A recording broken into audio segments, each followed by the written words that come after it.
Panglima TNI Jenderal Agus Subianto menunjuk Laksma TNI Monang Hatorangan Sitompul sebagai Komandan dan Pusat Komando Pasukan Katak atau Dapus Kopaska Koarmada Republik Indonesia. Beliau bertukar posisi dengan Laksma TNI Baroyo Eko Basuki. Sebelum menjabat sebagai Danpus Kopaska, Laksma TNI Monang Hatorangan menduduki jabatan Pati Sahli Kasal bidang Wilnas.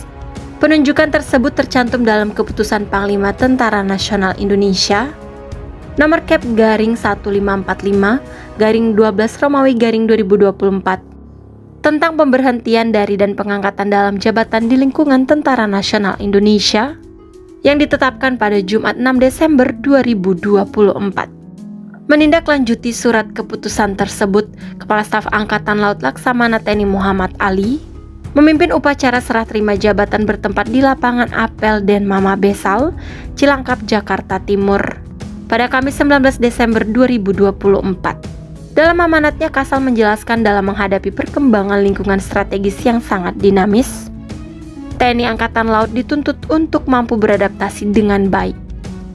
Selain itu, dalam rangka mewujudkan visi Indonesia Emas 2045, TNI Angkatan Laut harus terus meningkatkan kompetensinya dalam melaksanakan tugas pokok sebagai komponen pertahanan negara di laut. Berikut ini profil singkat Laksma TNI Monang Hatorangan Sitompul, pria kelahiran 30 Agustus 1971 yang merupakan lulusan Akademi Angkatan Laut atau AAL 1993 Angkatan ke-39.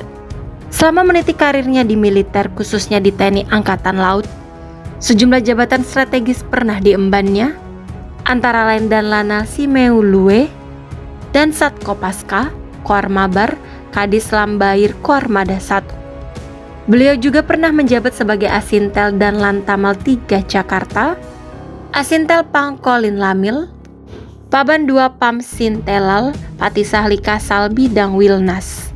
Sebelum akhirnya kini menjabat sebagai Danpus Kopaska. Perlu diketahui, Kopaska merupakan salah satu pasukan khusus yang dimiliki TNI Angkatan Laut. Kopaska kerap mengemban tugas operasi rahasia seperti operasi amfibi, operasi khusus dan dukungan-dukungan lain guna memperlancar operasi-operasi TNI Angkatan Laut. Pasukan komando yang memiliki semboyan Tanhana Wigna Tansirna atau tidak ada rintangan yang tak dapat diatasi ini didirikan pada tanggal 31 Maret tahun 1962.